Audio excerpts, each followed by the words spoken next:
नमस्कार दर्शकों, लोकसभा टीवी पर आपका बहुत बहुत स्वागत है। मैं हूं दिलीप जगवानी। आइए खबरों का सिलसिला शुरू करते हैं और नजर डालते हैं उन खबरों पर जो बनी हैं सुर्खियां।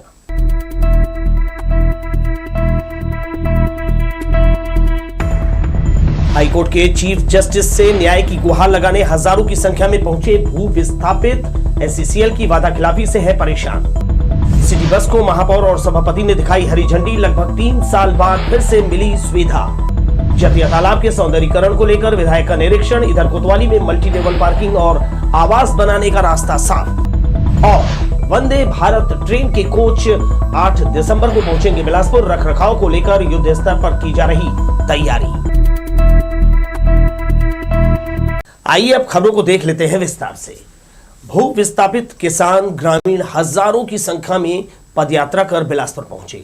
कोरबा जिले में एससीसीएल की कोयला खदानों के लिए खेत मकानों से बेदखल हुए प्रभावित लोग 60 सालों से मुआवजा, रोजगार और पुनर्वास की मांग कर रहे हैं। एससीसीएल मुख्यालय में प्रदर्शन के बाद सभी उच्च न्यायालय रवाना हुए। सोमवार सुबह करीब 1 किलोमीटर लंबी रैली का बिलासपुर प्रवेश हुआ। कोल इंडिया और एससीसीएल प्रबंधन से नाराज भू विस्थापित किसान न्याय की आशा लेकर छत्तीसगढ़ उच्च न्यायालय के मुख्य न्यायाधीश को ज्ञापन देने पहुंचे।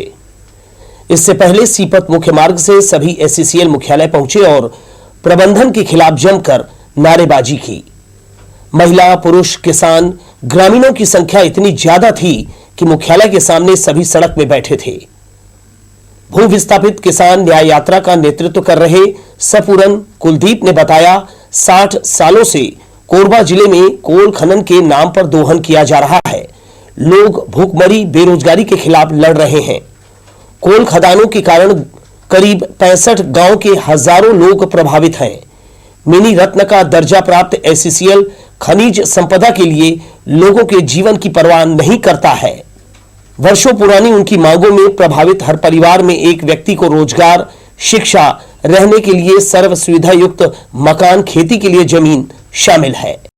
वो कोरबा जिला कोरबा आदिवासियों के नाम पे बना है और पूरा हम 5वीं अनुसूची के अंदर आने वाले वो जिले के लोग हैं, जिसको पिछले 60 सालों से दोहन किया गया है और वहाँ के लोगों को पूरी तरीके से भुखमरी और बेरोजगारी की दलदल में धकेल दिया गया है और इसी के खिलाफ में हम यहाँ पर आए हैं। हमारी मांग बहुत बड़ी नहीं है। अगर हमारी ज़मीन ली जा रही है, हमारी पुरखे उस ज़मीन के अंदर जो खनिज संपदा को छुपा के रखे थे, बचा के रखे थे, उसको अगर आपने पूरे जल जंगल ज़मीन को उजाड़ा है, उसके एवज में एक बेहतर जिंदगी की मांग कर रहे हैं और कुछ हम मांग नहीं कर रहे हैं। आयोजकों ने कहा, गेवरा से बिलासपुर पदयात्रा का प्रमुख उद्देश्य छत्तीसगढ़ हाईकोर्ट से न्याय की मांग करना है। इसके लिए 10 बिंदुओं का मांग पत्र स्वीकार करने का माननीय मुख्य न्यायमूर्ति से प्रतिनिधि मंडल ने आग्रह किया है। एससीसीएल प्रबंधन जिला प्रशासन से मांगते हुए थक चुके हैं। आज हमको ये लगा कि अपनी मांगों को न्यायपालिका के अंदर भी लेके जाने की ज़रूरत है और मैं धन्यवाद देना चाहूँगा हमारे मुख्य न्यायाधीश को। उन्होंने भी हमें को मौका दिया और अभी प्रोटोकॉल से संदेश भी आया कि हमारी जो मांग पत्र हम देने जा रहे हैं, हम जो निवेदन करने जा रहे हैं, उसको लेने के लिए प्रतिनिधि उन्होंने नियुक्त किया है। इसके बाद हम राज्यपाल और राष्ट्रपति के वहाँ तक भी पद यात्रा के माध्यम से जाने की तैयारी में हैं। वर्षों से अपने अधिकारों के लिए संघर्षरत किसान केंद्र और राज्य सरकार की नीतियों के बीच उलझे हैं, जिससे भू विस्थापित और खदानों से प्रभावित परिवार कोल इंडिया और एससीसीएल की मनमानी से त्रस्त हैं। कैमरामैन जयेंद्र गोले के साथ दिलीप जगवानी, लोकसभा टीवी, बिलासपुर। एससीसीएल प्रबंधन के खिलाफ सोमवार को हजारों की संख्या में भू विस्थापित किसान पदयात्रा कर बिलासपुर पहुंचे। ऊर्जाधानी से न्यायधानी पहुंचे ग्रामीण किसानों ने विशाल रैली निकालकर उच्च न्यायालय की तरफ रुख किया, मगर पुलिस की चाक चौबंद व्यवस्था के चलते प्रभावितों को पहले ही रोक दिया गया। सिर्फ इनके प्रतिनिधि मंडल को ही उच्च न्यायालय के न्यायाधीश से मिलने दिया गया। प्रभावित किसानों ने न्यायाधीश से गुहार लगाते हुए उन्हें उनका हक दिलाए जाने की मांग की। हजारों की संख्या में पहुंची भीड़ के चलते बिलासपुर रायपुर मुख्य मार्ग पर यातायात प्रभावित रहा। इधर अतिक्रमण हटाने गया निगम का दस्ता राजनीतिक रसूख के चलते पहले तो बैरंग लौट आया, बाद में मुंगेली नाका में पहुंचकर निगम की जमीन पर कब्जा जो अवैध रूप से किया गया था उसे हटाया। निगम आयुक्त के आदेश पर यह कार्यवाही की गई। अतिक्रमण दल कार्यवाही करने पहुंचा था। काफी देर तक इंतजार करने के बाद भी भवन शाखा प्रभारी सुरेश शर्मा और कोई इंजीनियर मौके पर नहीं आया। बाद में बैरंग लौटी टीम फिर से मौके पर पहुंची और कार्यवाही को अंजाम दिया। किसानों की न्याय यात्रा के कारण सरगंडा क्षेत्र में वाहनों का लंबा जाम लग गया। एससीसीएल मुख्यालय के पास आंदोलन कर रहे किसान और ग्रामीण बड़ी संख्या में सड़क पर बैठे रहे। इससे दोनों तरफ वाहनों की लंबी कतार लग गई। भीड़ में एक एम्बुलेंस वाहन फंसी थी। मरीज की हालत को लेकर परिजन चिंतित हो उठे। कोरबा जिले के भू विस्थापित किसान हजारों की तादाद में पदयात्रा कर शहर पहुंचे, जिससे यातायात व्यवस्था बुरी तरह प्रभावित रहा। करीब 3 साल से कोनी बस डिपो में खड़ी सिटी बसों को आखिरकार ठीक करा लिया गया। सोमवार को महापौर, सभापति और निगम के अधिकारियों ने हरी झंडी दिखाकर 7 बसों को रवाना किया। ये बसें रतनपुर, तखतपुर, कोटा, बिल्हा और मल्हार रूट पर चल रही है। कोरोना काल से थमे सिटी बस के पहिए को काफी जद्दोजहद के बाद आखिरकार रफ्तार मिल ही गई। सोमवार को सभापति शेख नजरुद्दीन, महापौर रामशरण यादव, निगम आयुक्त वासु जैन, स्मार्ट सिटी के एमडी कुणाल दुदावत सहित निगम के अधिकारी और जनप्रतिनिधियों ने हरी झंडी दिखाकर बसों को रवाना किया। कोरोना संक्रमण के दौरान लॉकडाउन के बाद ये एक ही स्थान पर खड़े रहने के कारण गाड़ियों के कल पुर्जे जाम हो गए थे, जिसे ठीक कराने में नगर निगम प्रशासन को करोड़ों रुपए का खर्च आ रहा था। संबंधित कंपनी ने बसों को ठीक कराने अपने हाथ खड़े कर दिए थे, जिसके चलते नगर निगम शासन का मुंह ताक रही थी। कई पत्राचार करने के बाद भी शासन से नगर निगम प्रशासन को फूटी कौड़ी नहीं मिली। आखिरकार फिर से बसों को चलाने निविदा निकाला गया, जिसमें रायपुर की 2 कंपनियों ने आवेदन किया था। शासन ने मेगा एडवेंचर कंपनी को इसका काम दे दिया है। अनुबंधित कंपनी सन मेगा एडवेंचर द्वारा 45 दिनों के भीतर और 16 बसें शुरू करने की बात कही है। इसके साथ ही 3 माह के भीतर सभी बसों को ठीक कराने के बाद सड़कों पर दौड़ाने की योजना है। कैमरा पर्सन सुशांत सिंह के साथ आशीष मौर्य, लोकसभा टीवी, बिलासपुर। मुख्यमंत्री स्लम स्वास्थ्य योजना अंतर्गत वार्डों में मोबाइल मेडिकल यूनिट की टीम पहुंचकर लोगों को जो है उनके स्वास्थ्य की सुविधा दे रही है, उनका इलाज कर रही है। इस चलित वाहन में करीब 41 प्रकार के उपचार और जांच की सुविधा है। सोमवार को चिंगराजपारा वार्ड कार्यालय में मोबाइल मेडिकल यूनिट के द्वारा यहां रहने वाले लोगों का उपचार किया गया। चिकित्सक डॉक्टर उमेश सिंह ने सर्दी, खांसी, skin, blood pressure, sugar, liver, kidney infection सहित दूसरी बीमारियों से जुड़े लोगों की जो है जांच की और उन्हें आवश्यक परामर्श दिया। बीपी, शुगर, सर्दी, खांसी है नॉर्मल, जो भी स्किन प्रॉब्लम जैसे खुजली उजली, ये सब नॉर्मल बेसिक प्रॉब्लम वाले आते हैं पेशेंट। जी, कितने प्रकार के इलाज हैं और किस तरह की दवाइयाँ उपलब्ध कराई जा रही हैं? अपने यहाँ सर्दी खांसी से लेके बीपी, शुगर, ये जो भी और भी खुजली, स्किन की जो भी प्रॉब्लम रहती है उन सब की अपने यहाँ प्रॉब्लम, वो सब दवाइयाँ वगैरह उपलब्ध है। सिम्स में रविवार की रात दुष्कर्म पीड़िता नाबालिग का गर्भपात कराया गया। पीड़िता दुष्कर्म के बाद 5 माह की गर्भ से थी। जानकारी के अनुसार ये घटना मुंगेली क्षेत्र के अंतर्गत सिटी कोतवाली पुलिस थाने की है। मामले में पुलिस ने धारा 376 के तहत अपराध दर्ज कर लिया है। लगभग 5 महीने पहले मुंगेली क्षेत्र में रहने वाली एक नाबालिग को उसी क्षेत्र में रहने वाला युवक श्याम मुकेश ने प्रेम जाल में फंसा लिया था। इसके बाद नाबालिग से लगातार दुष्कर्म कर रहा था। नाबालिग के प्रेग्नेंट होने से उसे जान का खतरा था। तकलीफ होने पर उसे इलाज के लिए सिम्स आना पड़ा। सिम्स के medical superintendent doctor Neeraj Shinde ने बताया कि सुप्रीम कोर्ट ने इस तरह के मामलों के पीड़िता को गर्भपात की छूट दी है। इसी के तहत डॉक्टरों की टीम ने उसका आबार्शन कराया है। मंगला स्थित गोडाउन से पंखा चोरी करने वाले नाबालिग को सिविल लाइन पुलिस ने गिरफ्तार किया है। बिजली दुकान संचालक संतोष कुमार की रिपोर्ट पर पुलिस ने मामला दर्ज किया था। बाद में जांच में पता चला कि क्षेत्र में रहने वाला नाबालिग जो है घर पर डिब्बे में सील पैक पंखा रखा हुआ है। आरोपी के घर से चोरी गए पंखे को बरामद कर लिया गया है। संतोष अग्रवाल के मंगला स्थित गोडाउन से इलेक्ट्रिक फैन और कटर और अन्य सामान चोरी हुई थी, जिसे कल दिनांक को बरामद कर 9 पंखे और कटर व अन्य सामग्री बरामद किया गया है। एक अपचारी बालक को विधिवत गिरफ्तार कर रिमांड पर भेजा गया है। स्मार्ट सिटी योजना के तहत सिटी कोतवाली परिसर में मल्टी लेवल पार्किंग का रास्ता साफ हो गया है। सोमवार को पुलिस कप्तान पारुल माथुर ने भूमि पूजन किया। स्मार्ट सिटी की राशि से मल्टी लेवल पार्किंग बनाया जाएगा। पुलिस विभाग की जमीन होने के कारण स्मार्ट सिटी परियोजना के तहत जमीन के बदले पुलिस विभाग को 100 यूनिट मकान बनाकर दिया जाएगा। इस समझौते के बाद कोतवाली में मल्टी लेवल पार्किंग बनाए जाने के लिए भूमि पूजन किया गया। इसी के साथ पुलिस के कर्मचारियों के लिए आवास भी तैयार किया जाएगा। कोतवाली थाना परिसर में पूर्व में जर्जर करीब 50 मकान हैं। इनको तोड़कर 100 इसमें फ्लैट्स बनने की योजना है, जिसमें कि आरक्षक से लेके डीएसपी रैंक तक के अधिकारियों के क्वार्टर्स इसमें बनेंगे। और ये जो पूरा प्लान है ये स्मार्ट सिटी के तहत जो मल्टी लेवल पार्किंग प्रस्तावित है उसमें पुलिस विभाग को भी इसमें क्वार्टर्स दिए जाने की बात हो रही है। इधर जतिया तालाब के उन्नयन और पर्यटन विकास कार्यों का जायजा लेने सोमवार को विधायक वार्ड क्रमांक 19 कस्तूरबा नगर पहुंचे। निगम के अधिकारियों से उन्होंने निर्माण कार्यों की जानकारी ली, मौजूद वार्ड के नागरिकों से मिलकर उनकी समस्याओं को सुना और समाधान पर चर्चा की। कस्तूरबा नगर में जतिया तालाब के उन्नयन, सौंदर्यीकरण और पर्यटन सुविधाओं पर 7 करोड़ तय किया है। ये राशि स्मार्ट सिटी और खनिज न्यास मद से खर्च किया जाएगा। करीब 1.5 साल से इस पर काम किया जा रहा है।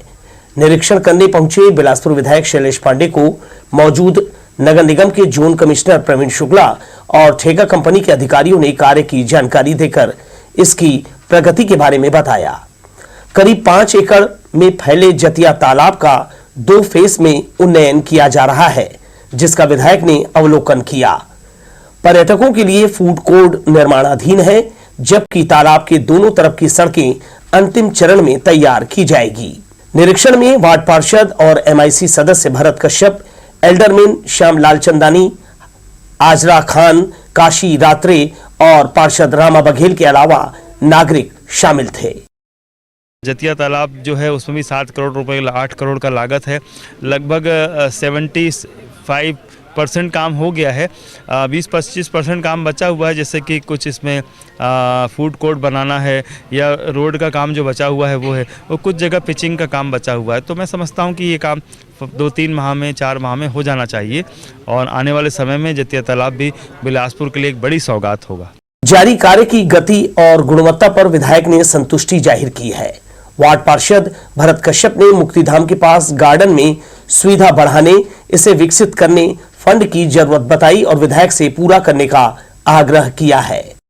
मुक्तिधाम पहुंचने में दिक्कत होती है, जानकारी देकर वार्ड के नागरिकों ने कस्तूरबा नगर मार्ग चौड़ीकरण की मांग रखी।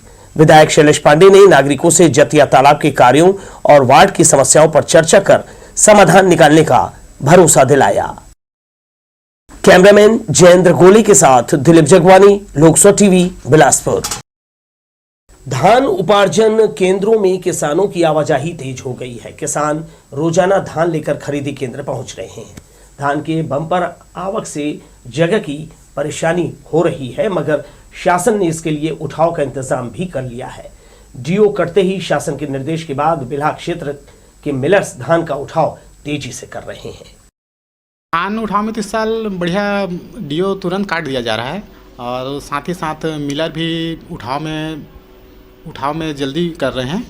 और जैसे कि आप जानते हैं 1 नवंबर से इस साल धान खरीदी चालू हुआ था और दिसंबर लगते ही धान की आवक में थोड़ा तेज़ी आया है और साथ ही साथ उठाव भी बहुत अच्छा चल रहा है, जिससे हमको धान रख रखाव में कोई दिक्कत नहीं आ रहा। पिछले साल की अपेक्षा इस साल धान का उठाव बहुत तीव्र गति से हो रहा है और किसी प्रकार का कोई भी शॉर्टेज होने का चांस नहीं है। राज्य शासन के निर्देश पर खाद्य विभाग शासकीय उचित मूल्य की दुकानों में अचानक खाद्यान्नों की कटौती कर रहा है। इसे लेकर शासकीय उचित मूल्य की दुकान संचालकों में खासा आक्रोश है। उनकी माने तो वर्ष 2016-17 में वितरण व्यवस्था में पारदर्शिता लाने के लिए टेबलेट का वितरण किया गया और इसे लागू किया गया। प्रशिक्षण दिए बिना इसे शुरू कर दिया गया। अब ई पास मशीन के जरिए खाद्यान्न का वितरण किया जा रहा है, जिसमें आए दिन सर्वर की समस्या रहती है। यही कारण है कि चावल वितरण के दौरान उन्हें दिक्कतों का सामना करना पड़ता है। ऐसे में दुकान संचालक खासे परेशान हैं और अपनी मांगों को पूरा कराने के लिए दुकानों को बंद करने की बात कह रहे हैं। जिला अस्पताल सहित विभिन्न पीएचसी, सीएचसी के जनरल ऑडिट को लेकर राज्य स्तरीय टीम सोमवार को बिलासपुर पहुंची। इससे पहले टीम ने सभी अस्पतालों और स्वास्थ्य केंद्रों को मेल जारी कर तय फॉर्मेट में जानकारी मांगी थी। मगर न तो जिला अस्पताल के सिविल सर्जन ने इस ओर ध्यान दिया और न ही स्वास्थ्य केंद्रों के बीएमओ ने कोई रुचि दिखाई। नतीजा, ऑडिट टीम को परेशान होकर मुख्य चिकित्सा एवं स्वास्थ्य अधिकारी कार्यालय पहुंचकर इस संबंध में अपनी व्यथा सुनानी पड़ी। इसके बाद बीएमओ कार्यालय पहुंचकर जानकारी दी। वहीं कुछ जिला अस्पताल और अन्य की जनरल ऑडिट अभी बाकी है। टीम इसके बाद मुंगेली जिले का ऑडिट करने रवाना होगी। आइए एक नजर फिर से डालते हैं हेडलाइंस पर।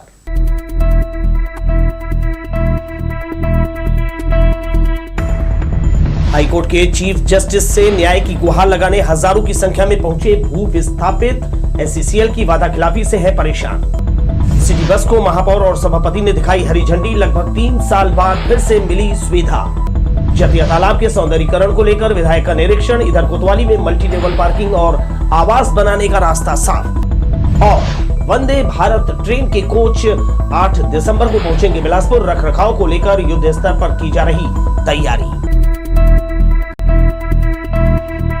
तो ये थी हेडलाइंस। बढ़ते हैं आगे की खबरों में। वंदे भारत ट्रेन को धुलाई के लिए कोचिंग डिपो तक लाने के लिए रेलवे प्रशासन को काफी मशक्कत करना पड़ेगा। वंदे भारत ट्रेन की रैक बिलासपुर आने की है और इसकी सुबुगाहट से बिलासपुर डिपो में तैयारियां शुरू कर दी गई है।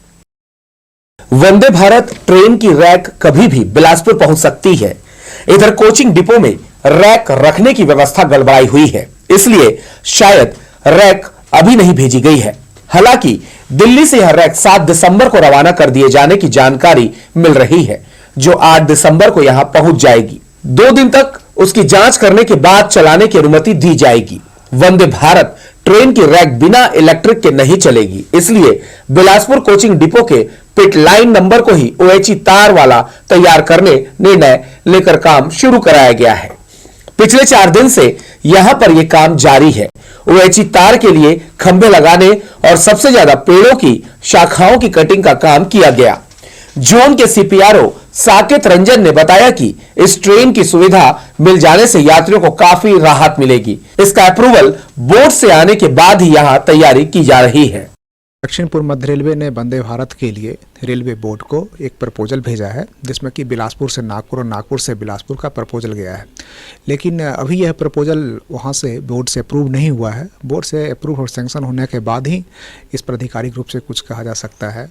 हालांकि जो रेक है वंदे भारत की, वो भी 7 तारीख के बाद हमें वहाँ तैयार हो जाएगी। आईसीएफ में इंटीग्रल कोच फैक्ट्री वहाँ पर तैयार हो जाएगी। उसके बाद संभवतः हमारे पास आ भी जाए, लेकिन जब तक बोर्ड से अप्रूवल नहीं आता है तब तक थोड़ा आधिकारिक रूप से बताना संभव नहीं है। वंदे भारत एक्सप्रेस ट्रेन का पूरा किराया दुरंतो और राजधानी एक्सप्रेस की तरह है। एसी चेयर कार में बिलासपुर से नागपुर तक 930 रुपए और एग्जीक्यूटिव चेयर कार का किराया 1865 रुपए होगा। जैसे जैसे ट्रेन की दूरी बढ़ेगी, किराया भी बढ़ता जाएगा। कैमरा पर्सन राजा खान के साथ भूपेंद्र सिंह राठौर, लोक सुर टीवी, बिलासपुर। एससीसीआर की पहली high speed Vande Bharat express 11 दिसंबर से पटरी पर दौड़ने लगेगी। सप्ताह में 6 दिन चलने वाली इस फास्ट ट्रेन के चलते रेलवे जोन से गुजरने वाली 11 एक्सप्रेस ट्रेनों का परिचालन बाधित हो रहा है। रेलवे ने इन ट्रेनों को जोन में 10-10 मिनट विलंब से चलाने का निर्णय लिया है। ये ट्रेन बिलासपुर नागपुर के बीच 412 किलोमीटर की यात्रा 5.5 घंटे में पूरी करेगी। प्रभावित होने वाली ट्रेनों में उधमपुर दुर्ग निजामुद्दीन दुर्ग Humsafar express, Raigarh Nizamuddin Gondwana, Shalimar LTT Lokmanya Tilak, LTT Hatia Lokmanya Tilak Visakhapatnam, Lokmanya Tilak Bhubaneswar, Lokmanya Tilak Puri express, Gondia Raigarh Janshatabdi और रायपुर कोरबा हसदेव एक्सप्रेस शामिल है। रेलवे ने कटनी रूट पर चलने वाली सभी गाड़ियों का परिचालन शुरू कर दिया है, जिसमें मेल एक्सप्रेस शामिल है। मगर इस रूट पर पड़ने वाले छोटे स्टेशनों पर इन गाड़ियों का ठहराव नहीं दिया जा रहा है। कटनी रूट में यात्री ट्रेनों के ठहराव की मांग लगातार कर रहे हैं। कोरोना काल के दौरान इस रूट पर एक्सप्रेस ट्रेनों का ठहराव बंद कर दिया गया था, जिसे अब तक जारी रखा गया है। रेल यात्री की समस्याओं को देखते हुए रेल प्रशासन को इस ओर ध्यान देने की जरूरत है। रेलवे से जुड़ी एक और खबर, जोनल स्टेशन में संचालित 2 फास्ट फूड यूनिट को अब पूरी तरह से बंद कर दिया गया है। दोनों फास्ट फूड यूनिट IRCTC की है, जिसे कोलकाता की एक कंपनी को ठेके पर दिया गया था। वर्ष 2019 से न्यू क्लासिक फास्ट यूनिट के नाम से यह संचालित की जा रही थी। एक यूनिट प्लेटफॉर्म नंबर 2 और दूसरी प्लेटफॉर्म 2 पर है। कोरोना काल में ट्रेन बंद होने के बाद दूसरे स्टॉलों की तरह इसे भी बंद करने का फरमान जारी हुआ था, जिसके बाद यात्रियों को जो है असुविधा हो रही थी, जिसे ध्यान में रखते हुए अब रेलवे ने बंद स्टॉलों को यहां से हटाना शुरू कर दिया है। चकरभाटा थाना में खड़ा ये युवक मुजफ्फरपुर बिहार का रहने वाला है, जो चकरभाटा एयरपोर्ट के पैरामीटर के पास संदिग्ध रूप से घूम रहा था। एयरपोर्ट पर तैनात सुरक्षा बल की नजर इस पर पड़ी तो वो भागने लगा। किसी तरह जवानों ने युवक को पकड़ा। बाद में वो वाद विवाद करने लगा। इसकी सूचना मिलते ही चकरभाटा पुलिस मौके पर पहुंची और उसे थाना पूछताछ के लिए लेकर आई। उसने अपना नाम पप्पू राम बताया है, जो मुजफ्फरपुर बिहार का रहने वाला है। पुलिस ने युवक के खिलाफ प्रतिबंधात्मक धारा के तहत कार्यवाही की है। युवती से छेड़छाड़ करने वाले युवक को चकरभाटा पुलिस ने गिरफ्तार किया है। जानकारी के अनुसार युवती ट्यूशन से घर लौट रही थी, तभी रास्ते में युवक विकास कौशिक आधमका और उसका हाथ पकड़ने लगा। युवती के शोरगुल मचाते ही युवक वहां से भाग खड़ा हुआ। परिजनों ने मामले की शिकायत थाने में दर्ज कराई। महिला संबंधी अपराध को गंभीरता से लेते हुए थाना प्रभारी भारती मरकाम ने आरोपी विकास कौशिक को छतौना से गिरफ्तार कर उसके खिलाफ धारा 354, 354 घ, 509 और 506 के तहत कार्यवाही की है। हमारे चकरभाटा थाना अंतर्गत युवती द्वारा कंप्लेन दर्ज कराया गया है कि ग्राम छतौना निवासी विकास कौशिक ने इसके साथ छेड़खानी किया। पहले भी इस तरीके का हरकतें कर रहा है और इस जान और ज़्यादा अपने परिवार वालों को बताने की बात पर से जान से मार देने की धमकी देने बाबत शिकायत किया है, जिस पर हमारे थाने में छेड़खानी का अपराध दर्ज करके विवेचना की गई है। मामले में विकास कौशिक को तत्काल गिरफ्तार कर लिया गया है। शहर में मोबाइल चोरी की घटनाएं कम नहीं हो रही है। शातिर चोर पलक झपकते ही मोबाइल पार कर रहे हैं। ग्रीन कॉलोनी निवासी सुभाष चंद्र गुप्ता ने मोबाइल चोरी की रिपोर्ट सिविल लाइन थाना में दर्ज कराई थी। जानकारी के अनुसार प्रार्थी सुभाष गुप्ता वैवाहिक समारोह में शामिल होने रविवार को उसलापुर के पाटीदार भवन पहुंचे थे, जहां उनकी जेब से 18,000 रुपए कीमत का मोबाइल पार हो गया। बहरहाल पुलिस ने प्रार्थी की शिकायत दर्ज कर अज्ञात चोर की तलाश जो है शुरू कर दी है। मर्यादा पुरुषोत्तम भगवान श्री राम का नाम ही एक ऐसा व्यक्तित्व का आईना है जिसे हर व्यक्ति को अनुसरण करना चाहिए। पौराणिक ग्रंथ रामायण में राम एक ऐसा चरित्र है जिसने अपने जीवन काल में पहले पुत्र, भाई, पिता और अयोध्या के शासक के रूप में प्रजा के प्रति आदर्श जीवन व्यतीत किया। यही वजह है कि भगवान राम के संस्कारों को जीवित रखने रामलीला का मंचन किया जाता है। रामलीला में आदर्श राम और उनके अन्य चरित्रों से बहुत कुछ सीखने समझने को मिलता है। इसी उद्देश्य को लेकर railway construction colony Durga pandal Tarbahar में भगवान श्री राम के जीवन प्रसंगों का मंचन किया जा रहा है। उत्तर प्रदेश के विंध्याचल धाम काशी क्षेत्र से पहुंचे लीला मंडली ने मर्यादा पुरुषोत्तम भगवान श्री राम के जीवन चरित्र का मंच पर जो है उसे साकार किया। यहाँ हर दिन अलग अलग दृश्यों के माध्यम से श्रद्धालु श्री राम के जीवन चरित्र से परिचित होकर भाव विभोर हो रहे हैं। राम जन्म, दशरथ दरबार, मुनि आगमन, राम भरत मिलाप, ताड़का वध, राम हनुमान मिलन समेत लीला का प्रदर्शन किया जा रहा है। इस मंच के जो आधार पर प्रतिदिन अनेक चरित्रों द्वारा बड़े ही सुंदर ढंग से रामलीला को दर्शकों के सामने प्रस्तुत किया जा रहा है। 9 दिसंबर को रावण वध और राम राज्य अभिषेक के बाद रामलीला संपन्न होगी।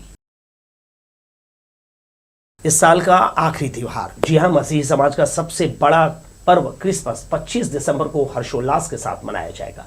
इसे लेकर शहर में रौनक दिखने लगी है। शहर की दुकानों में Santa Claus, Christmas tree, star और विभिन्न तोहफों से जो है ये दुकानें सजाई गई है। अलग अलग डिजाइन के आकर्षक ट्री बाजारों में देखने को मिल रहे हैं। दुकानदारों का कहना है कि क्रिसमस को लेकर काफी चहल पहल है। समाज के युवा, बुजुर्ग, बच्चे और महिलाएं पर्व को लेकर उत्साहित हैं। कोरोना का खतरा कम होने के कारण इस बार बाजार में रौनक छा गई है। प्रभु यीशु के जन्म उत्सव को लेकर समाज के लोग अपने घरों को सजाने संवारने में व्यस्त हो गए हैं। घरों का रंग रोगन किया जा रहा है। शहर के सभी गिरजाघरों में विशेष तैयारी चल रही है। 24 दिसंबर की मध्य रात्रि को विशेष आराधना होगी और अगले दिन आतिशबाजी के साथ क्रिसमस सेलिब्रेट कर धूमधाम से ये पर्व मनाया जाएगा। बेटी ना लिटिल बनी स्कूल में पढ़ती है, तो क्रिसमस का टाइम चल रहा है, तो शॉपिंग करने के लिए आए हैं। और क्या क्या लिए है बाबू? स्कूल में स्टार ली है, दे बोलो स्टार, और क्या बैलून और सेंटा क्लॉथ सब खरीदारी किए हैं। साथ में घर की भी मार्केटिंग चल रही है। त्योहार जो हैं हमारे जीवन में खुशियां लाते हैं और अपनी संस्कृति से जुड़े रहने की हमें प्रेरणा देते हैं। तो सभी त्योहार जो हैं धूमधाम से मनाइए, ख्याल रहे कि पूरी सुरक्षा बरतें, लापरवाही बिल्कुल भी नहीं। इसके साथ ही मुझे दीजिए विदा और आप देखते रहिए लोक स्वर टीवी। नमस्कार।